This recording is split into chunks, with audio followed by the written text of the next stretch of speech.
Entonces, hermanos, vamos a abrir la Biblia o encenderla en Colosenses capítulo 1, versículos 18 al 20. Colosenses capítulo 1, versículos 18 al 20. La semana pasada la enseñanza se titulaba Cristo es Señor de todo, ¿cierto? De toda la creación, de todo el universo. Y esta semana el título es Cristo es Redentor de todo el universo. Y para esto vamos a leer estos versículos que nos sirven de base a la expresión del sermón. Dice así: y Él, Cristo, ¿no?, es la cabeza del cuerpo, que es la iglesia, el que es el principio, el primogénito de entre los muertos, para que en todo tenga la preeminencia. Por cuanto agradó al Padre que en Él habitase toda plenitud, y por medio de Él reconciliar consigo todas las cosas, así las que están en la tierra como las que están en los cielos, haciendo la paz mediante la sangre de su cruz. Hemos compartido las semanas anteriores sobre la primacía de Cristo en la creación, ¿no? Cristo es la preeminencia, fue puesto como la preeminencia, el que tiene el lugar superior, a quien debe ser respetado, adorado, servido. Él es el que tiene la superioridad sobre todas las cosas. Y por eso veíamos cuán necesario era estudiar esto, porque a veces los creyentes, la iglesia, a pesar de que no desprecia a Cristo, sabe quién es Jesús, le reconoce, le canta, ¿no?, le alaba en algunos aspectos y en algunas áreas de la vida, Cristo no es suficiente. Y los creyentes vamos en búsqueda de alternativas para mejorar, de alternativas para perfeccionarnos, de alternativas para resolver ciertas dificultades que la vida nos presenta. La iglesia de Colosenses no fue ajena a esa realidad. La iglesia de Colosas estaba sufriendo la introducción de ciertas doctrinas que estaban desviando el corazón de aquella iglesia. Aquella iglesia, miren, es muy difícil que una iglesia cristiana no reconozca a Jesús. Todos sabemos quién es Cristo, le cantamos, sabemos que Él es el Señor, Él fue a la cruz por nosotros. O sea, nadie va a negar eso, tendría que no ser cristiano, que alguien que negara que Cristo es el Señor. Y que le cantara y cuando mirara la cruz y la Santa Cena no se emocionara con ello. No estamos hablando de eso. No estamos hablando de esa terrible distorsión que algunas sectas pudiesen llegar a tener. Estamos hablando de cristianos genuinos, cristianos que aman a Dios, cristianos que creen en Cristo, que aman al Señor Jesús. Pero que en algunos momentos, en algunos periodos de la vida, en algunas etapas de la formación de los creyentes, aquellos creyentes ante los desafíos de la vida buscan alternativas para resolver y enfrentar situaciones. Por ejemplo, si tenemos un problema nuestro en la familia, vamos a buscar quizás alternativas, libros, terapeutas y cosas que nos pudieran dar ciertas indicaciones de cómo resolver y enfrentar el problema. ¿Qué es lo que sucede? Que muchas de las cosas que están hoy día en la oferta para que las personas tomen y enfrenten los problemas no son basadas en la suficiencia de Cristo. No están basadas en que Cristo tiene todo el poder de transformar una vida y transformar una circunstancia, incluso de dar vida a los muertos. Por eso el creyente, a pesar de que no desecha a Cristo, lo pone en un nivel de igualdad con otros elementos que este mundo puede ofrecer. Desde la filosofía, como también desde los aspectos de la ciencia, ¿no?, desde la medicina. Y eso no quiere decir, para que no se malentienda, que la medicina no la podemos usar. El aspecto más primordial en esto es quién tiene la preeminencia en mi corazón. Y que eso va a marcar, sin duda, mi conducta y mi acercamiento a Dios y al resto de las cosas. Hay personas que yo he escuchado por ahí que dicen, no, tómese ese remedio, pero tómeselo con fe. ¿Lo han escuchado, no? No se lo tome por tomárselo, tómeselo con fe. Miren, parece y suena bien, pero no es bíblico. ¿Fe en qué? ¿En la pastilla? ¿Fe en los médicos? ¿Fe en la ciencia? Ahí es donde comienza a trazarse una línea que a veces es un tanto difícil de mirar cuando nos damos cuenta que en nuestro corazón podemos estar poniendo más nuestra esperanza en otras cosas que en el Dios creador. Y por eso cada uno de los creyentes debe examinar su corazón. Y estamos viendo entonces que Pablo está predicándole a la iglesia, le está escribiendo, ¿cierto?, en esta carta y mandando un mensaje para que aquellos se den cuenta que Cristo es suficiente para perfeccionarse. Ellos seguramente tenían problemas, estaban enfrentando situaciones difíciles, problemas de pecados. Aquel creyente genuino que peca no está contento con eso y quiere cambiar. Entonces, para cambiar, él pudiese buscar alternativas para dejar de pecar. Ellos estaban buscando culto a los ángeles, ellos estaban buscando ciertos rituales religiosos, porque creer que esas cosas, hacer esas cosas, buscar esos métodos de perfeccionamiento iban a cambiar su vida. Tenían rituales, en el capítulo 2 de Colosenses se explican muchos detalles. Y veo, si usted lo leyó, se va a dar cuenta. Si leyó capítulo 2 de Colosenses, se va a dar cuenta que ellos tenían ciertas conductas: no toques, no comas, no hagas. Tenían ciertos rituales y prohibiciones para perfeccionarse. Y si ellos cumplían al pie de la letra esos rituales y esa forma de vida, ellos se iban a perfeccionar. Y Pablo les dice al final de Colosenses, esas cosas, todos esos rituales, no tienen ningún efecto, ningún poder contra los apetitos de la carne. Es imposible que una persona cambie solamente por rituales externos. Cristo es el que cambia el corazón. Cristo es el que nos cambia desde dentro. Entonces, para poner el punto sobre la I, Pablo comienza a elevar la imagen de Cristo en la vida de esos creyentes. Y es lo que hicimos la semana pasada. Poner al Señor en el lugar que Él tiene. No es que nosotros lo subamos. Él está ahí. Él es Rey. Él es Señor. Él reina. ¿Lo creamos o no lo creamos? ¿Lo vivamos o no lo vivamos? Él es Señor. Y más nos conviene a nosotros reconocerlo y vivirlo que estar ajenos a esta verdad. Porque eso es lo que transforma nuestra vida. Eso es lo que nos cambia. Cuando Cristo es el Señor, el centro de nuestra vida. Eslogan que en esta iglesia conocemos de mucho tiempo. Haciendo a Cristo el centro de nuestra vida, el centro de todo. Cuando Cristo es el Señor, nuestra vida se ordena. Cuando no es el Señor, claramente hay desorden. Y en ese sentido, Pablo está presentando a Cristo como el Señor, pero al mismo tiempo, además de presentar a Cristo como Señor, Pablo en estos versículos que acabamos de leer comienza a presentar a Cristo además como el Redentor. Como aquel que viene no solamente a ser el Señor el que manda, sino también aquel que viene a restaurar y renovar y hacer nuevas todas las cosas. Porque una cosa es el Señor y otra cosa es el Redentor. Cristo es el Señor, el que manda, pero también es el Redentor. No solo manda a cambiar la vida, sino que también nos ayuda a cambiar la vida. Y eso es maravilloso, porque no es un jefe que solamente mueve el dedo y dice, hagan y hagan esto, sino es aquel que se involucra en aquella transformación. Dios no nos deja solos en esto. Y eso es maravilloso, ¿no? Ver a un Dios que no solamente nos dice lo que tenemos que hacer, sino ver a un Dios también que está ayudándonos a cumplir aquello que nos pide. Y eso es maravilloso, porque todo ídolo, toda idolatría que se ha manifestado en el mundo, todo culto que se ha manifestado en el mundo, es solo una deidad desde lejos diciéndole al hombre qué tiene que hacer. Y si tú quieres ser mejor, haz esto. Y si tú quieres esto, haz esto otro. Tú quieres salvarte, camina tal paso, haz esto y haz esto otro. Mas Dios no es así. El Evangelio es diferente, Cristo es diferente. Él nos dice lo que tenemos que hacer y camina con nosotros y nos ayuda.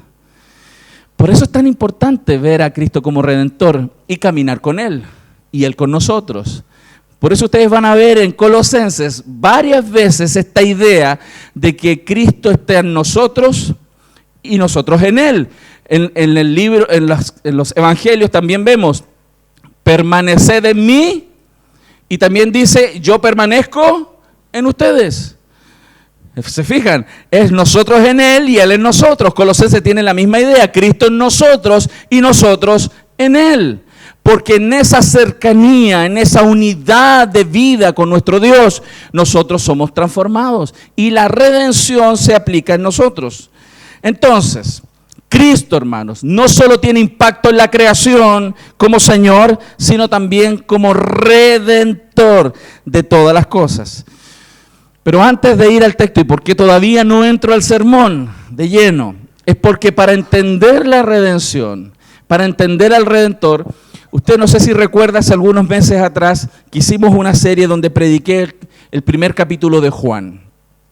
Y antes de predicar Juan y hablar de Cristo como el Señor y Redentor también, fui a Génesis 3 y prediqué 3 sermones basados en Génesis 3.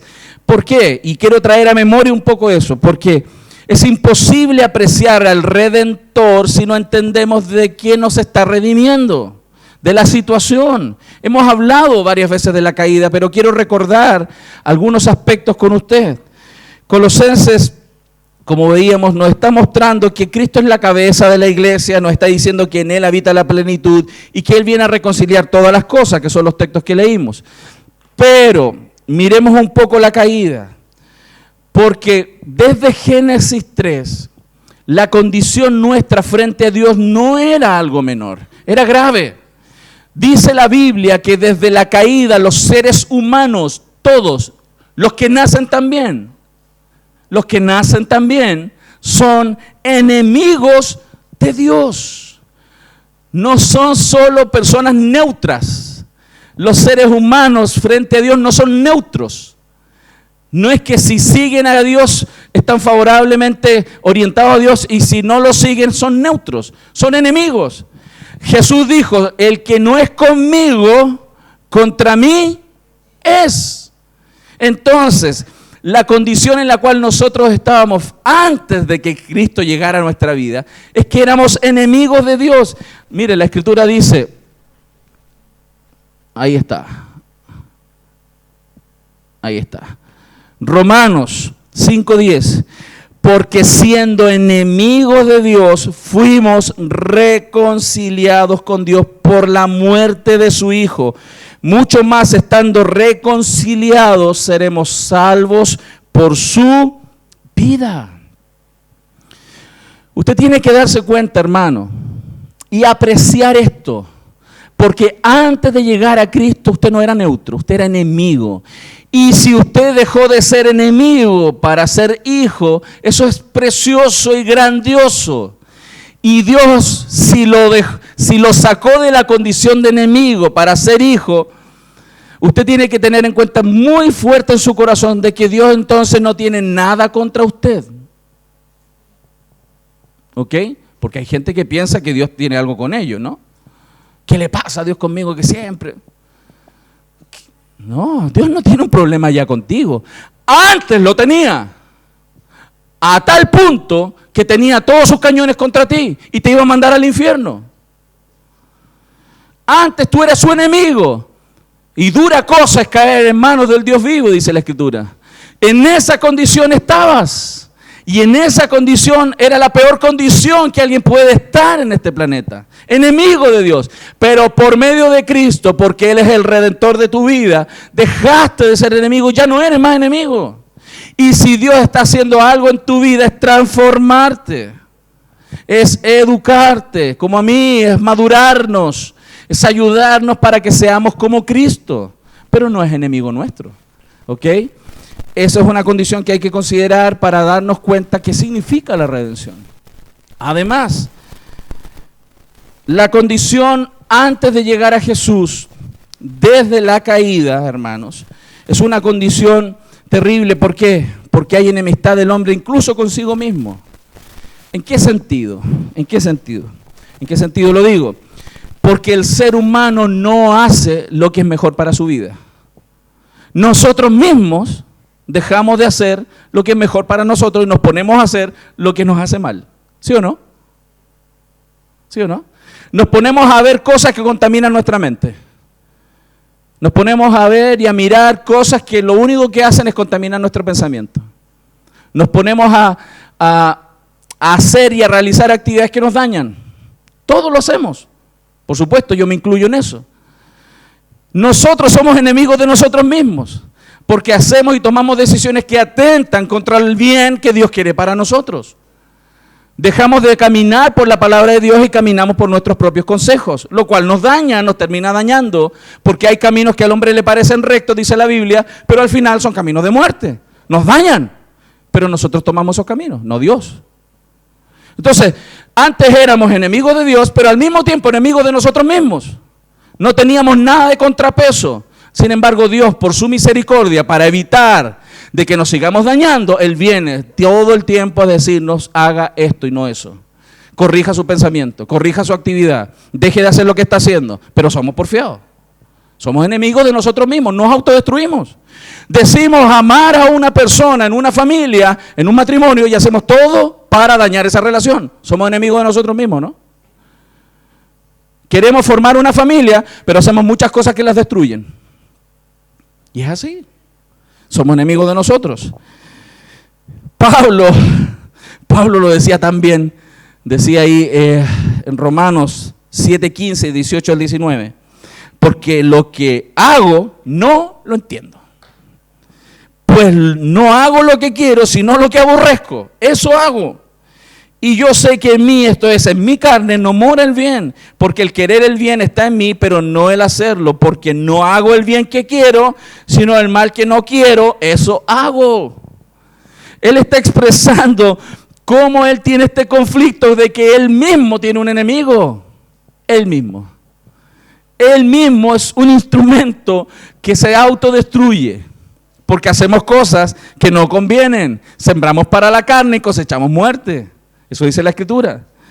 Además, tercer punto, fruto de la caída, hay enemistad también con el prójimo, con personas de la propia familia, fruto de la carne pecaminosa.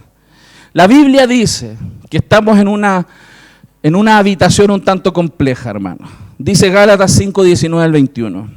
Y manifiestas son las obras de la carne. ¿Qué son? ¿Qué cosas? Adulterio, fornicación, inmundicia, lascivia, idolatría, hechicería, enemistades, pleitos, celos, iras, contiendas, disensiones, herejías, envidias, homicidios, borracheras, orgías y cosas semejantes a estas, acerca de las cuales os amonesto. Pablo le está hablando a la iglesia. Le está hablando a la iglesia, no al mundo. Le está hablando a la iglesia. Por estas cosas amonesta a la iglesia, porque estas cosas se ven en la iglesia. Y Pablo amonesta. Como ya os lo he dicho antes, que los que practican tales cosas no heredarán el reino de Dios. Entonces, vemos cómo la caída, la circunstancia en la cual estamos, primero, enemigo de Dios. Segundo, enemigo de nosotros mismos. Tercero, con una carnalidad dentro de nosotros que nos lleva a hacer muchas cosas que no convienen. La condición nuestra es terrible sin Cristo, terrible. Además, y cuarto, enemistad con la creación, con la creación.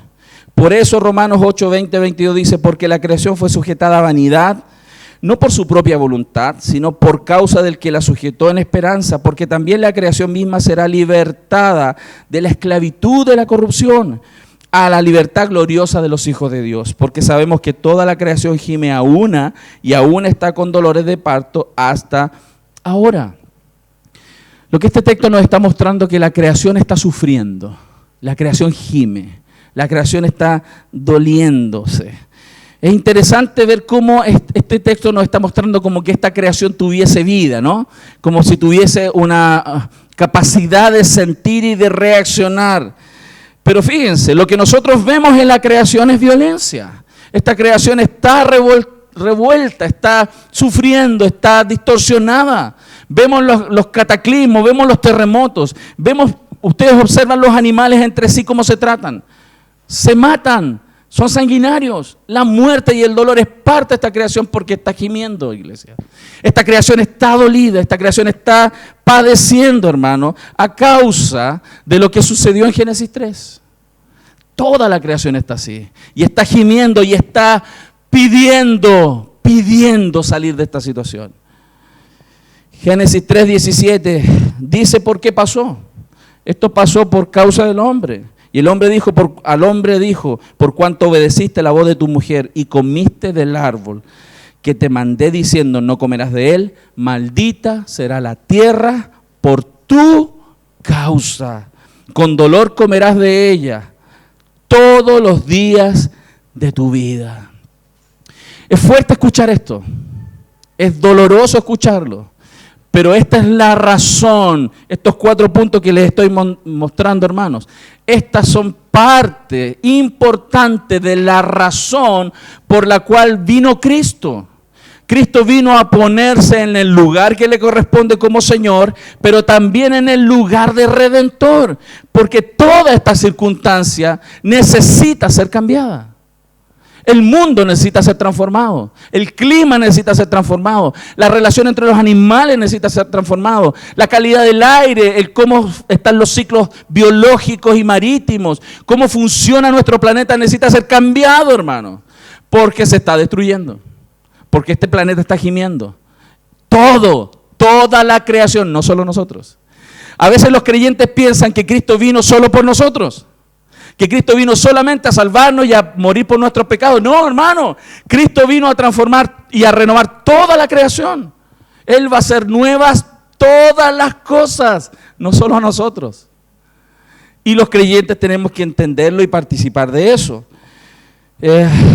Por eso Romanos 8:19, y lo enfatizo, porque el anhelo ardiente de la creación, ¿cuál es el anhelo? Dice, es el aguardar la manifestación gloriosa de los hijos de Dios. La creación está esperando que esta manifestación de los hijos de Dios, que la libertad final cuando Cristo venga, sea también para ella. La creación que está sufriendo también será libertada cuando los hijos de Dios también sean libertados totalmente. Pero nosotros entonces estamos en este proceso de redención. Cristo en la segunda venida va a terminar completamente aquella redención. Pero ahora Él lo está ejecutando en su pueblo. Él está redimiendo a su pueblo. Él está cambiando a su pueblo. Y nosotros somos parte de este ejercicio de redención sobre nuestra vida, sobre los demás, pero también sobre la creación. Por eso los creyentes debiéramos ser personas que también colaboren con la mantención y el cuidado de nuestro hábitat, de nuestro planeta. No vamos a ser necesariamente un partido verde, ¿eh? No estoy hablando de eso, pero sí somos personas que colaboramos dando señas de lo que significa nuestra creación, lo que Dios ha hecho para que nosotros habitemos. Eso es introducción, hermano. Ahora vamos al sermón. ¿Por qué puse todo eso en su mente? Para que usted comprenda y valore mucho más lo que significa que Cristo sea el Señor y Redentor. Entonces vamos a ver 3 puntos. Redentor de la iglesia. Cristo es Redentor de la iglesia. También es un Redentor con gran fundamento de autoridad. Vamos a entender por qué, en base a qué Él tiene esa capacidad de ser el Redentor de todas las cosas. Y también vamos a darnos cuenta que, como lo dije recién, Él vino a redimir todas las cosas, todas las cosas. Entonces, vamos con el primero. Redentor de la iglesia. Colosenses 1:18 dice, y Él es cabeza del cuerpo que es la iglesia, el que es el principio, el primogénito de entre los muertos, para que en todo tenga la preeminencia. Fíjense lo que Pablo está diciendo. Ya en los versículos anteriores habló de que Cristo es la preeminencia, tiene la preeminencia sobre todas las cosas como Señor, pero también dice que Él debe tener la preeminencia en la iglesia. No está diciendo solamente de manera general, sino que también quiere ser específico. Y esta idea de que Cristo, hermano, es cabeza de la iglesia, tiene dos ideas implícitas. Porque si el objetivo de Dios, hermanos, es redimir la iglesia, es transformarla, Él debe dirigirla. ¿Qué pasa si Cristo no fuera la cabeza de la iglesia? ¿Para dónde se va a ir el cuerpo? Para cualquier parte, hermano. Hermano, si el Señor nos deja solo a nosotros, ¿para dónde nos vamos a ir? ¿Cuál es la tendencia en nosotros? ¿Al bien o al mal? Claro. Entonces Cristo debe estar como cabeza de la iglesia. Y esta verdad, hermano, dice... tiene esta idea, implícita, doble. Uno es que Cristo es la cabeza que da dirección al cuerpo. O sea, Cristo da dirección, es el que dirige. Como cabeza dirige al cuerpo, ahí está el centro de operaciones, ¿no? Si usted no tuviera cabeza conectada con el cuerpo no haría nada. gracias a Dios está conectado, ¿cierto? Y sus brazos, y sus manos y su cuerpo está obedeciendo a la instrucción de la cabeza. Entonces, que Cristo sea la cabeza del cuerpo, que es la iglesia, tiene implícita esta idea de dirigir. Por eso la Escritura nos dice en Romanos 14:9, porque Cristo para esto murió y resucitó. ¿Para qué? Y volvió a vivir, para ser Señor, así de los muertos como de los que viven. Y Señor literalmente significa el dueño, el que manda. Nos cuesta escuchar eso a nosotros, ¿no? Desde chico nos cuesta obedecer. Y desde grande también nos cuesta. Pero Cristo es el Señor. Y esto está implícito en que Cristo sea la cabeza del cuerpo. Pero también en el pensamiento hebreo, hermano, la idea de cabeza conectada con el cuerpo no solamente esta idea de dirigir, sino también de nutrir, de que desde la cabeza da el crecimiento, desde la cabeza viene la capacidad de crecer. De él viene toda esta posibilidad de desarrollarse.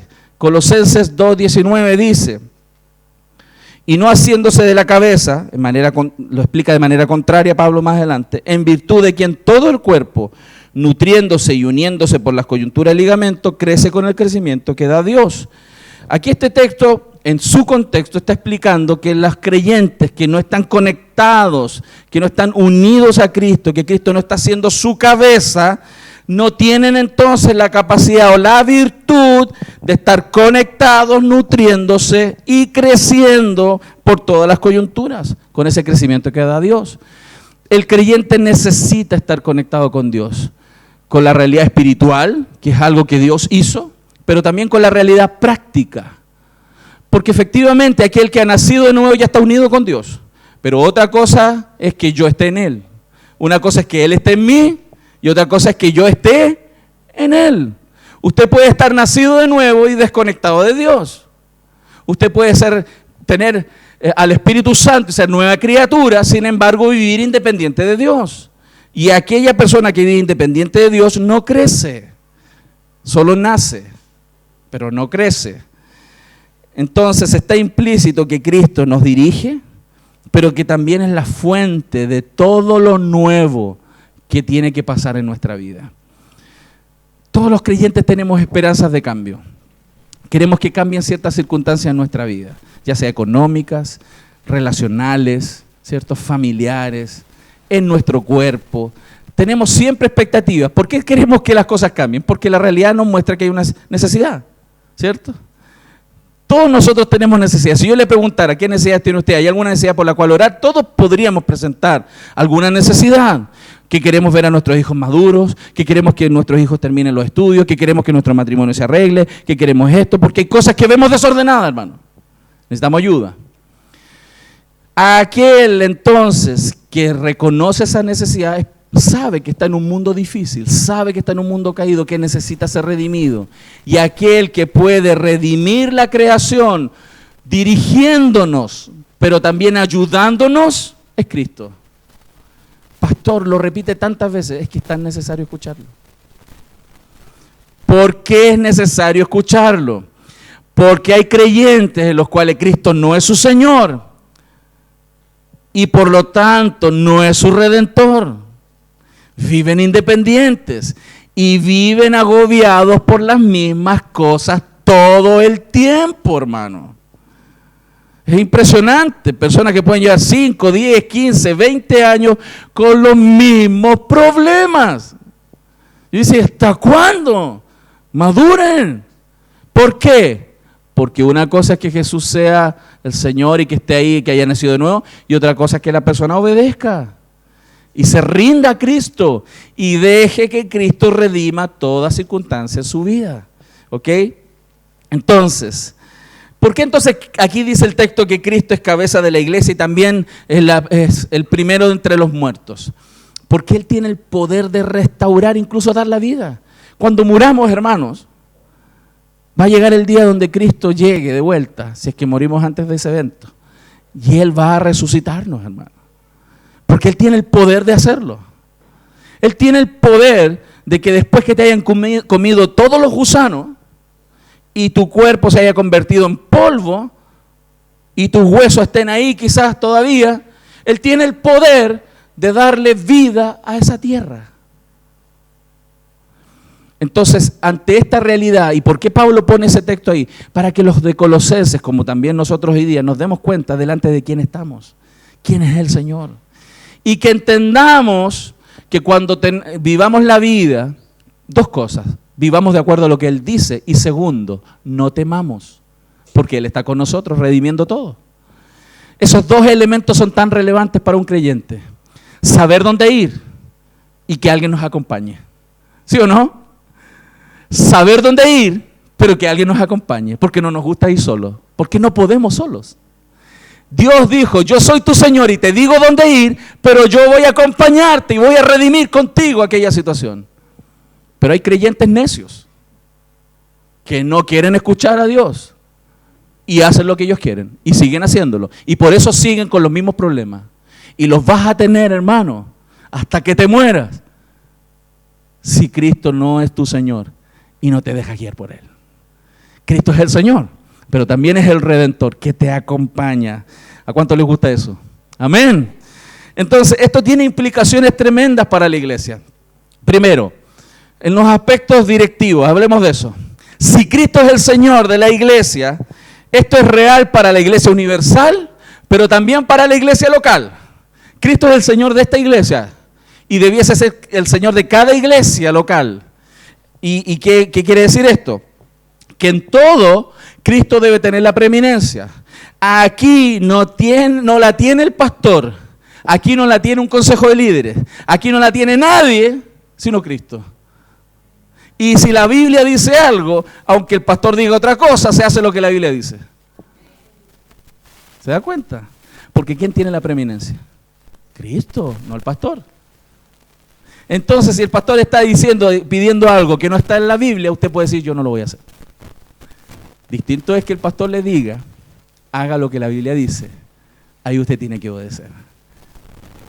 Porque usted, si se rebela contra una instrucción bíblica, se rebela contra Dios, no contra el pastor. Lo estamos viendo en mi familia. Entonces, por eso, todo lo que hace una iglesia local debe ser puesto a los pies de Cristo, debe ser puesto a la luz del Evangelio, de la palabra, para que lo que esta congregación haga, todas las decisiones que vayamos tomando sean guiadas por Él. Y eso no es sencillo, hermano, porque todos tenemos la tendencia a tomar decisiones independientes de Dios. Todos, hermanos. Y por eso tenemos que volver a la palabra, volver a la Escritura. Entonces, los pastores, las iglesias locales, no tenemos autoridad para poner nada en funcionamiento que no esté en la Biblia. Lamentablemente, sucede que hay congregaciones donde la palabra del pastor es más importante que la palabra en la Biblia. Y eso no debe ser así, eso está mal, hermanos. Por eso es importante que la iglesia esté instruida en la palabra.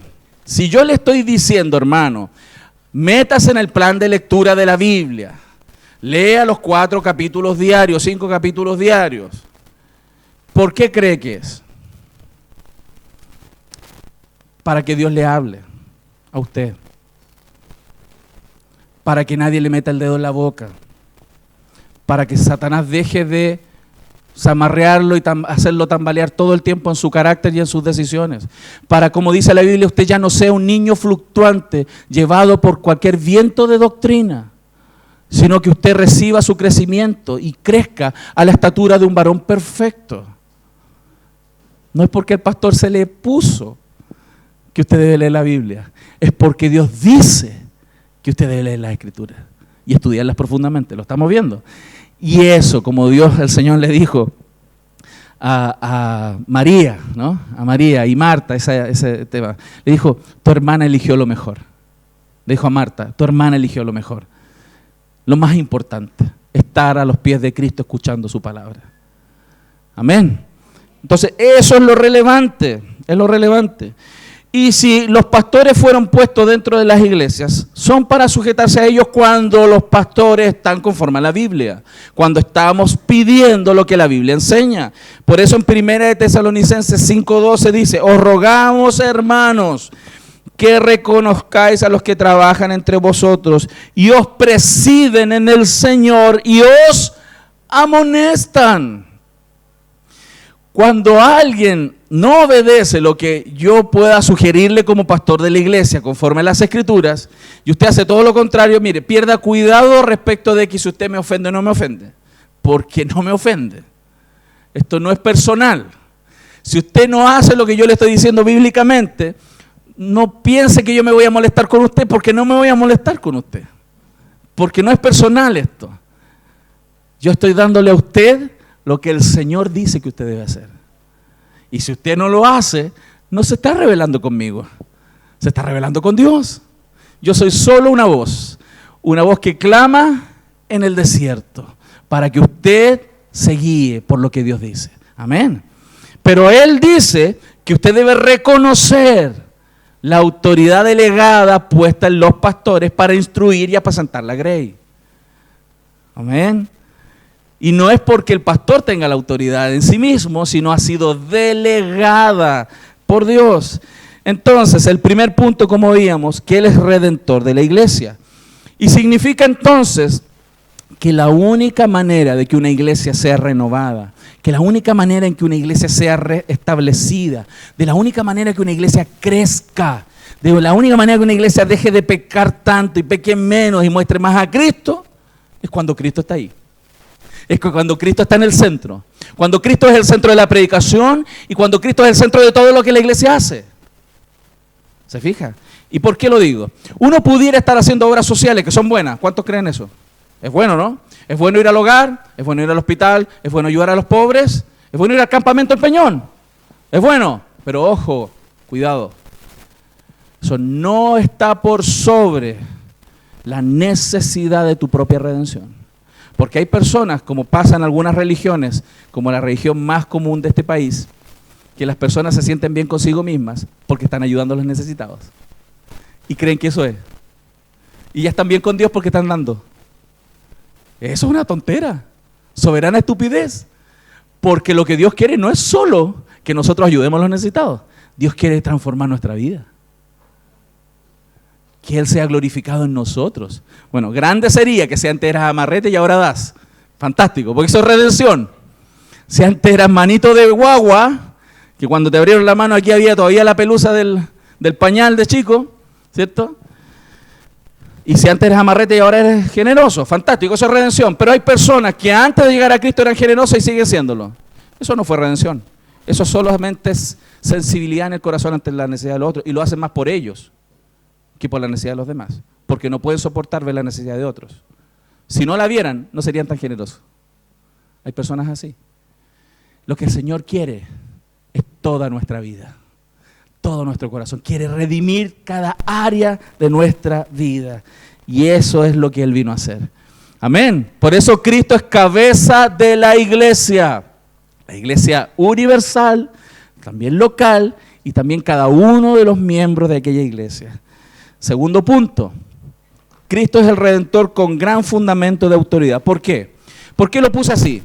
Porque el hecho de que Él sea el Redentor no es porque simplemente le pusieron aquí una jineta, le dijeron ya te vamos a poner a ti, es como si alguien viniera aquí y dijeron ya a ti te vamos a poner de jefe aquí. ¿Por qué no? Porque eres bueno para mandar. Pudiera ser, ¿no? A veces pasa. Pero Cristo no fue solamente puesto ahí porque tenía algunas cualidades. Cristo fue ahí puesto como el Redentor por lo que el texto dice. Colosenses 1:19. Por cuanto agradó al Padre que en Él habitase toda plenitud. ¿Saben quién es Jesús? Dios. En Cristo es Dios. Jesús es Dios. Y Él como Dios, como el Verbo encarnado, tiene toda la autoridad y toda la capacidad de reinar y de hacer nuevas todas las cosas. Entonces Cristo es Redentor no solamente, hermano, porque tenga algunos dones aquí y allá. Él es Dios. Y porque Él es Dios, Él debe ser adorado. Entonces, hermano, lo tremendo de esto es que Pablo está diciendo que en una persona de carne y hueso que habitó entre nosotros, estaba el Dios del universo en toda su inmensidad y complejidad, hermano. en toda esa grandeza, el Dios que creó todo el universo, con esa magnitud que tiene el universo y toda esa complejidad grande, pero al mismo tiempo esa complejidad en lo pequeño, ese que hizo todas las cosas estaba en una persona. Estaba en esa persona que habitó entre nosotros. ¿Cómo lo hizo? No tengo idea. No sé. Nadie sabe.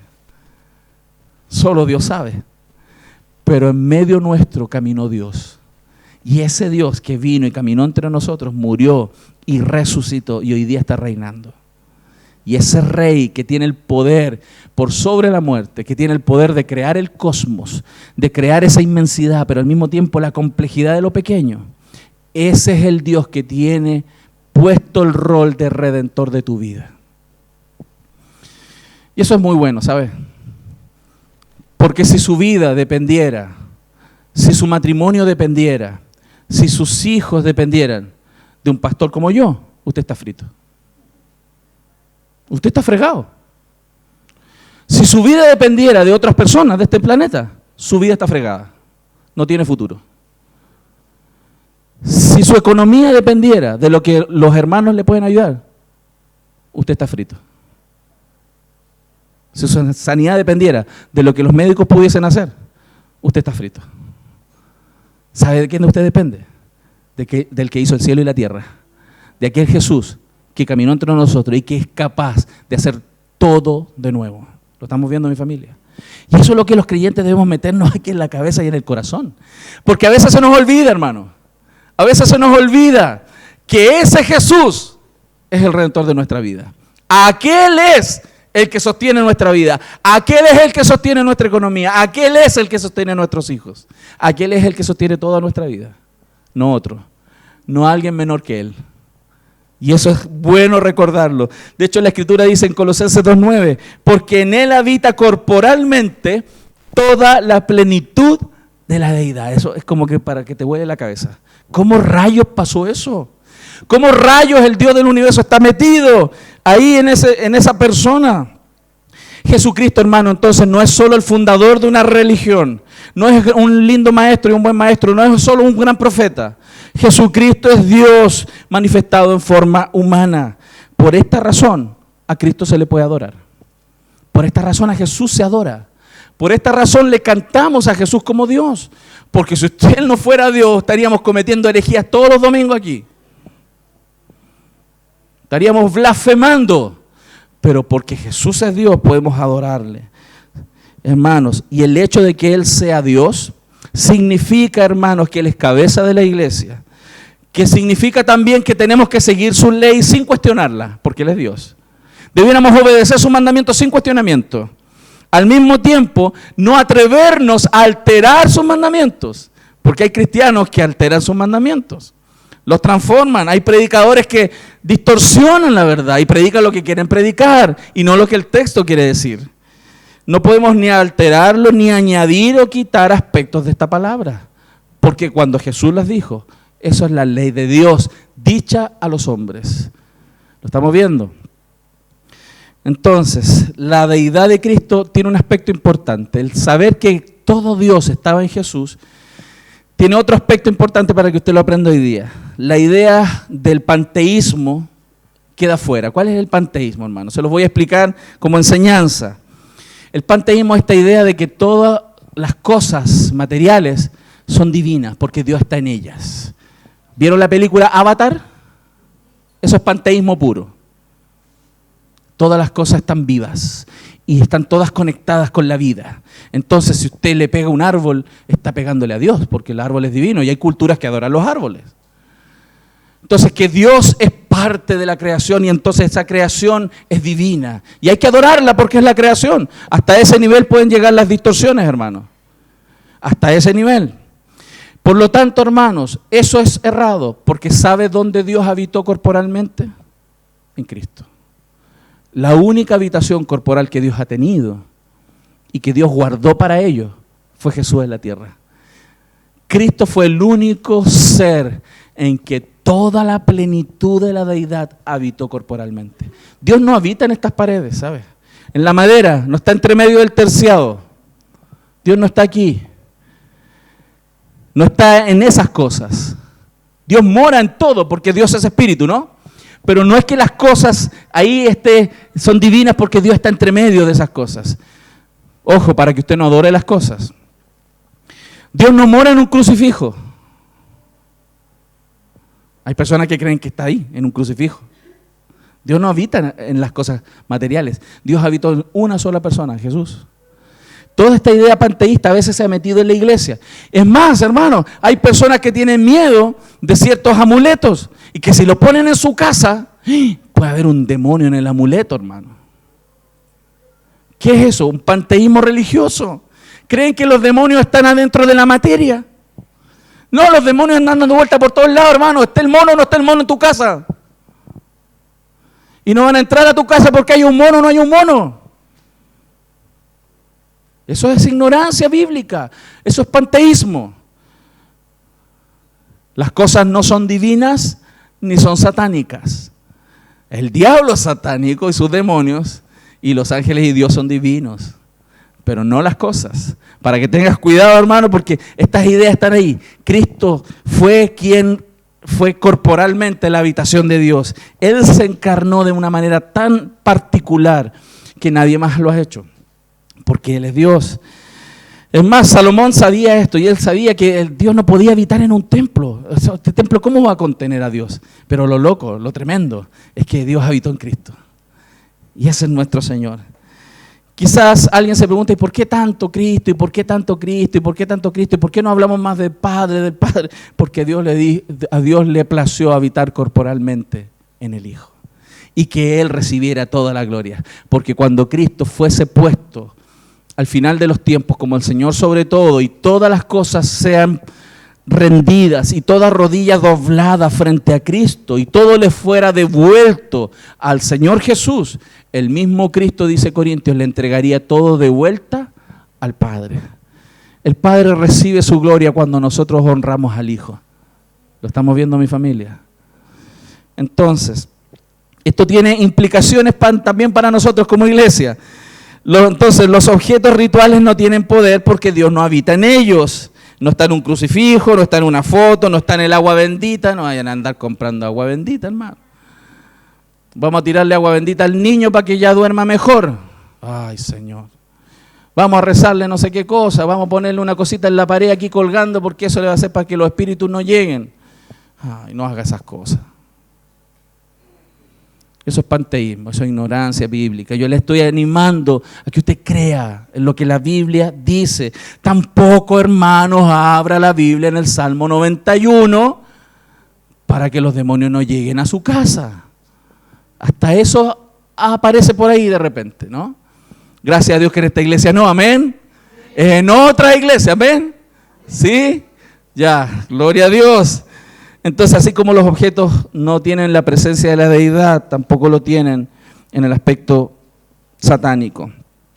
Él es el Señor de toda la creación y obra en ella para aplicar la redención, pero Dios no es la creación. Una cosa es la creación y otra cosa es Dios. ¿Ok? Para que hagamos bien la distinción. Y tercer punto y final. Él es redentor entonces de toda la creación. Dice el verso 20, y por medio de Él reconciliar consigo todas las cosas, así las que están en la tierra como las que están en los cielos, haciendo la paz mediante la sangre de su cruz. Lo hermoso de este texto, entre varios aspectos, es que es esa palabra paz. La palabra paz en el hebreo es la palabra shalom.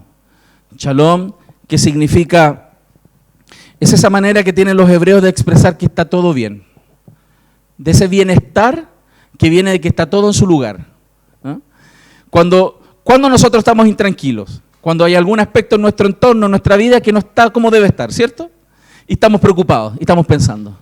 Y todo eso que estamos pensando no estamos en paz, porque hay algún aspecto en nuestro entorno que está funcionando mal. Para el hebreo, la paz es ese bienestar que viene de que todo está en su lugar, que todo está bien. Por eso, cuando el hebreo tiene en su corazón esa paz que Dios da, esa persona está tranquila. Porque aunque aparentemente las cosas no están en su lugar, él sabe y espera en Dios que todo llegue a estar en su lugar. ¿Se entiende, mi familia? La paz, shalom, que la Biblia habla, no es una paz que depende de las circunstancias, sino del obrar de Dios en la vida de aquella persona. Por eso, cuando una persona tiene la paz de Dios, se le puede estar derrumbando el mundo a su alrededor, pero está tranquilo. ¿Por qué? No es porque sea un tipo que es inconsciente, ¿no? Pero preocúpate. No, estoy tranquilo. Sí, se está cayendo esto, se cayó esto, este ingreso que tenía, esta oportunidad que tenía se cayó, esto se cerró. No importa. Porque mi vida no depende de las personas ni de las circunstancias. Mi vida depende de Cristo, mi Señor y Redentor. Y esa paz es una paz que pone Dios, que llega aquí en nuestro corazón y que nos dice en el interior, va a estar o estará todo en su lugar. Está tranquilo porque el mismo Dios sigue reinando en medio de esas circunstancias. Dios no perdió el control, Dios sigue en control. Dios sigue en control. Por eso, hermanos, lo que la Biblia nos está diciendo aquí es que Jesús trajo esa paz a la iglesia. Jesús trae esa paz. Romanos 5, 1 al 5 dice, miren, justificados pues por la fe, tenemos paz para con Dios por medio de nuestro Señor Jesucristo. ¿Por quién? También tenemos entrada por la fe a esta gracia en la cual estamos firmes y nos gloriamos en la esperanza de la gloria de Dios.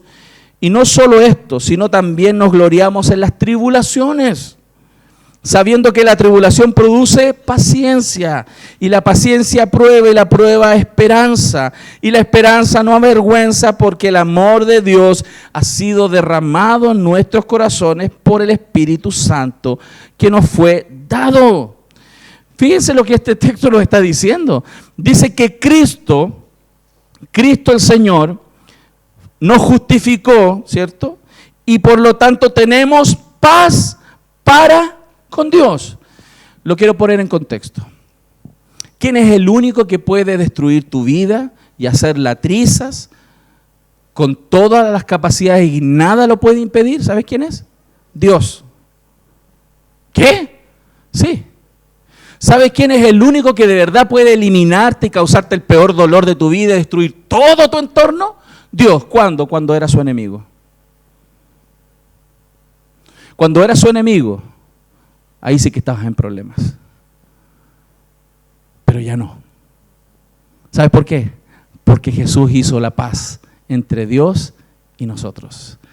Y porque Cristo hizo la paz entre Dios y nosotros, ya no hay nadie que tenga la capacidad de destruirte, porque Dios te defiende. ¿Lo estamos viendo, mi familia? Eso es tan importante. Porque Cristo es el Redentor. Y Él dice que si Él trajo la paz, es esa paz que dice, ok, aunque las cosas estén difíciles, están todos en el lugar que Dios quiere que estén. Por lo tanto, si las cosas están mal, aparentemente mis ojos lo ven así, están mal, no importa, porque Dios tiene el control, Él trajo la paz. ¿Qué quiere decir? Que cuando viene la tribulación, verso 3, y no solo esto, sino que nos gloriamos en las tribulaciones, porque si en mi vida hay tribulaciones es porque Dios las puso ahí, y Dios me va a sostener en ellas. ¿Lo estamos viendo? Por eso puede haber paz, porque esa paz no depende de las circunstancias, sino de la confianza en que Dios tiene el control de mi vida y mi familia. Por eso, aquellos que no ven a Cristo como el Señor y Redentor van a fluctuar mucho en su ánimo. Van a fluctuar muchísimo en su ánimo. ¿Por qué? Porque su corazón está puesto en las cosas y en las circunstancias y no en el Señor. Cristo es suficientemente poderoso para guiar y cuidar nuestra vida hasta la vida eterna. Amén. Y aunque muramos, resucitaremos con Él. Entonces, Colosenses nos está enseñando entonces que toda la creación está corrompida. Los creyentes también estábamos corrompidos. Los creyentes antes de ser cristianos, ¿cierto? Estábamos corrompidos, pero ahora somos nuevas criaturas. Pero quiero que usted aprecie esto.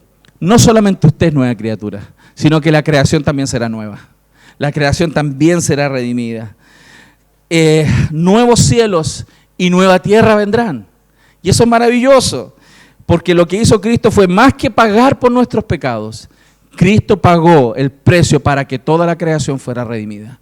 Y eso será maravilloso porque aquel lugar será el lugar donde nosotros, los hijos de Dios, viviremos por siempre.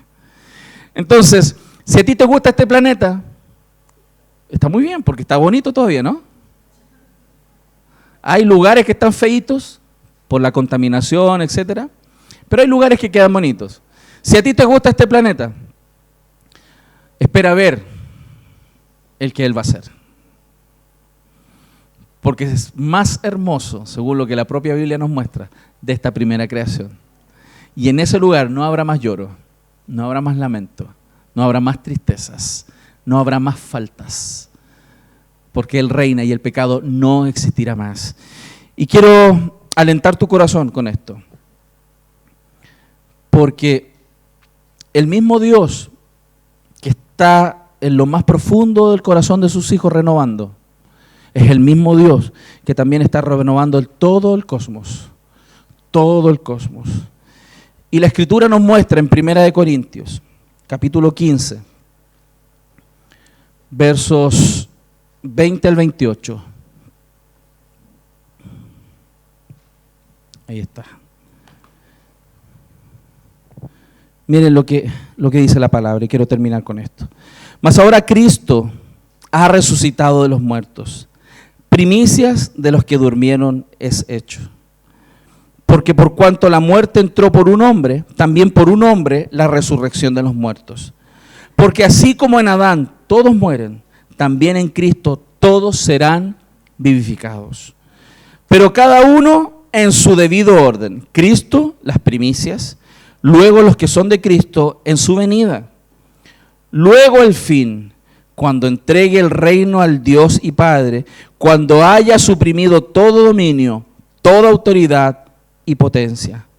Porque preciso es, que Él reine hasta que haya puesto a todos sus enemigos debajo de sus pies. Y el postrer enemigo, el último, que será destruido es la muerte. Porque todas las cosas las sujetó debajo de sus pies. Y cuando dice que todas las cosas han sido sujetadas a Él, claramente exceptúa aquel que sujetó a Él todas las cosas, o sea, Dios mismo. Pero luego que todas las cosas le están sujetas, entonces también el Hijo mismo se sujetará al que le sujetó a Él todas las cosas, para que Dios sea todo en todos. Ese es el final de la historia. Si tú quieres ver el final de la historia bíblica, es este momento glorioso donde todas las cosas le sean puestas debajo de los pies de Jesús. Y aquello que está suelto todavía, porque da la impresión como que de repente pareciera que está todo desordenado, como que está fuera de control. No. Dios tiene el control. Pero hay cosas que están sueltas. Y dice que finalmente en la segunda venida todo será puesto bajo los pies, ya nada más será suelto, y todo Cristo le entregará al Padre para que el Padre sea todo en todos. Y nosotros vivamos en esa plenitud para siempre con el Señor. Y esto no es un cuento de hadas, hermano. Porque de repente cuando uno dice estas cosas suena como Alicia en el País de las Maravillas, ¿no? No. Esto no es una fábula. Nuestro Señor reina. Y Él volverá por su iglesia. Y aquellos que son sus hijos reinarán con Él en gloria por toda la eternidad, hermano. Y si esa es tu esperanza, santifica tu vida. Apártate para el Señor. Sírvele con alegría en medio de las circunstancias. Y si hay temores, y si hay dolor, aférrate del Creador. Aférrate del Creador, que es el único que te puede redimir de esas circunstancias. ¿Amén? ¿Cuánto le dan gracias al Señor? Entonces, si vamos a aplicar esto, vamos a cuidar la naturaleza, ¿cierto? Vamos a cuidar el medio.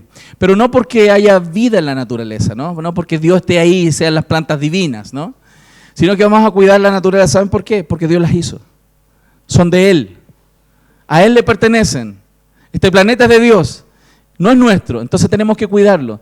¿Han escuchado gente que dice, cuidemos la naturaleza porque así le vamos a poder heredar a nuestros hijos para la próxima generación? Ese no es el motivo correcto. Porque es un motivo pragmático. Porque la naturaleza nos sirve. No. Nosotros cuidamos la naturaleza no porque nos sirva. Nosotros cuidamos la naturaleza porque es de Dios. a Él le pertenece. ¿Lo estamos viendo? Y esa es la aplicación. Y así toda nuestra vida. Dios tiene celo de su creación. Apocalipsis 9 dice que Él va a venir a destruir los que destruyen la tierra. Porque es de Él. Y los hombres se la están echando a perder. Dios la hizo. Dios tiene, hermano, valor entonces. Y todas las cosas tienen valor porque son de Dios. Todo es el resultado de Dios. Si nosotros servimos, si nosotros ofrendamos, lo hacemos porque son todas las cosas del Señor. No porque son nuestras. Y así debemos vivir, hermanos, pegados a esta realidad de que todo le pertenece al Señor. Ay, gracias, Señor. Entonces, termino. Yo cuido de este mundo, pero no puedo hacer de este mundo un mundo mejor. ¿Saben por qué yo no puedo hacer de este mundo un mundo mejor? Porque yo no soy redentor. ¿Yo puedo aliviar ciertos aspectos? Sí. Y eso es parte de lo que la iglesia hace. Pero yo no voy a lograr hacer de este mundo un mundo mejor. Porque el único que va a lograr hacer de este mundo un mundo mejor es el Señor. Él tiene el poder de hacerlo. Quizás tú no vas a poder tampoco cambiar el corazón de las personas. Tú no puedes cambiar el corazón de nadie. Tú no puedes cambiar el corazón de tus hijos, ni de tu hija, ni de tu hijo. Tú no puedes. ¿Sabes quién es el único que puede cambiar el corazón de alguien? Dios. Entonces, no te afanes, no te desesperes. Deja hacer a Dios lo que solo Él puede hacer y haz lo que tú debes hacer. Generalmente fallamos en eso. Queremos ser dioses y meternos en áreas donde solo Dios puede obrar. Pero descuidamos las que nosotros tenemos que hacer. Ese es el llamado hoy día, hermano, que Cristo sea el Señor y Redentor de nuestra vida. Le damos un aplauso a nuestro Señor amado.